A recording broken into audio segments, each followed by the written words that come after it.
Hello, it's Dave at VTR. Welcome to the channel, and today we're going to be building and testing a machine that replicates the power of the sun. You're probably thinking right now, Dave, are you trying to take over the world? Have you lost your marbles? Well, maybe. It's all to do with these guys here. This is a Lamborghini Countach. It's from the Mask line, released way back in the 1980s. It's yellowed. There is a common trick in this community to fixing this. Get some peroxide, put this in the sun and let the sun do its job, and it should restore this back to its former glory. The problem here in the UK is that we don't have very much sun and it's unpredictable. Anyway, enough of this, let's go and look at the machine. It's a prototype for now, but I must give credit where credit is due. If you haven't seen the channel RMC The Cave and you're into your retro computers and consoles, then I highly recommend subscribing. In that world, they often have to Retrobrite the cases of those old machines, and Neil, the host of RMC The Cave, performed a test to see what was the best setup for retrobriting, and I've replicated it here. We've got a trusty old Black & Decker workmate is holding this really powerful UV light for growing vegetables and plants indoors.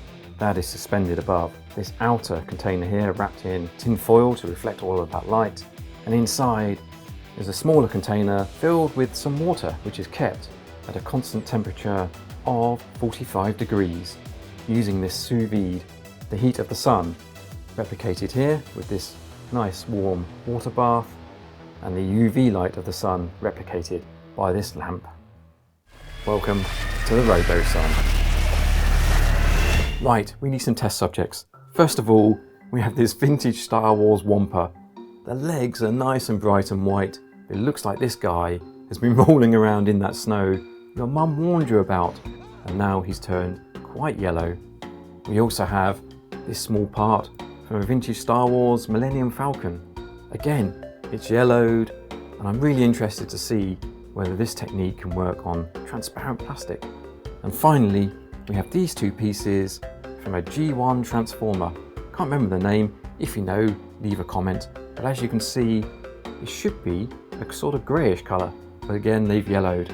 This one I'll test with, this one will be a control, and we can compare the two once it's been done. Next step is to brush on this cream peroxide onto our test subjects, put the test subjects into a bag, and then they're ready for the Robo Sun.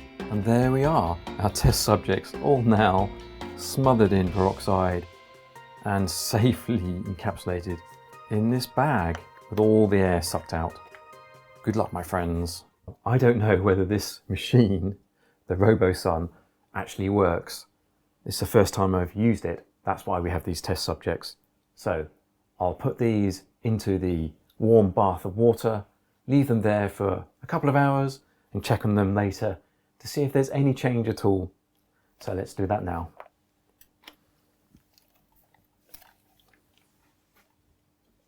I'll warn you, it's bright. I'm going to look away.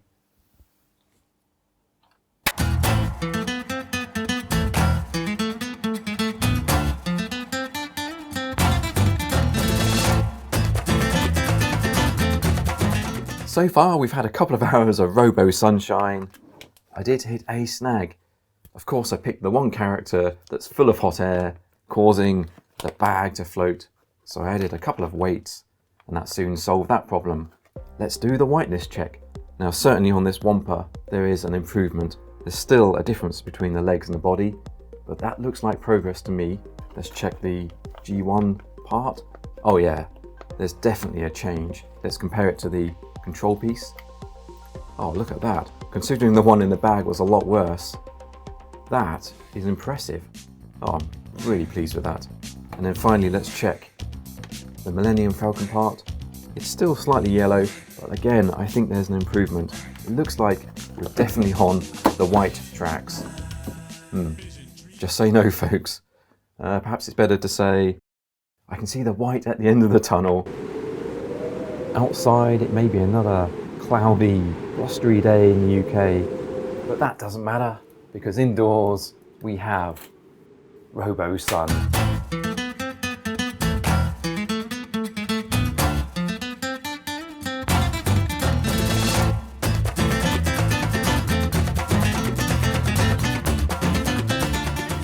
Our test subjects have had about 6 hours of Robo Sunshine.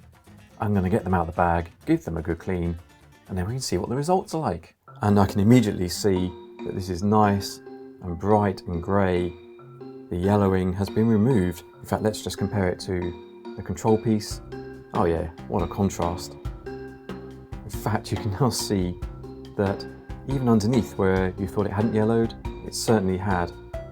The peroxide has removed the gold paint off these engines. If this was an actual restoration, I would have removed all these parts, or at least masked them so that they didn't get affected by the process. I would say there's a slight tinge of yellow to my eye, but there's definitely an improvement. Let's compare before and after. Oh yeah, that's actually quite impressive. So yeah, it does seem to work on transparent plastic. That's good to know. I'm pleased with that. That's definitely an improvement. This guy was very yellow. Here's the before and after. Oh yeah, what a difference. You can see that it's not pure white compared to the legs, but it's had a very good go and the result is pretty dramatic. Thank you, Wamper, for being a test subject. Well, I'm very pleased with how RoboSun has performed, and I have to thank Neil over at the RMC channel for putting the time in to testing and reporting on what he believes to be the best technique for retrobriting. And based on my results here on these old vintage toy parts, I would have to agree with him.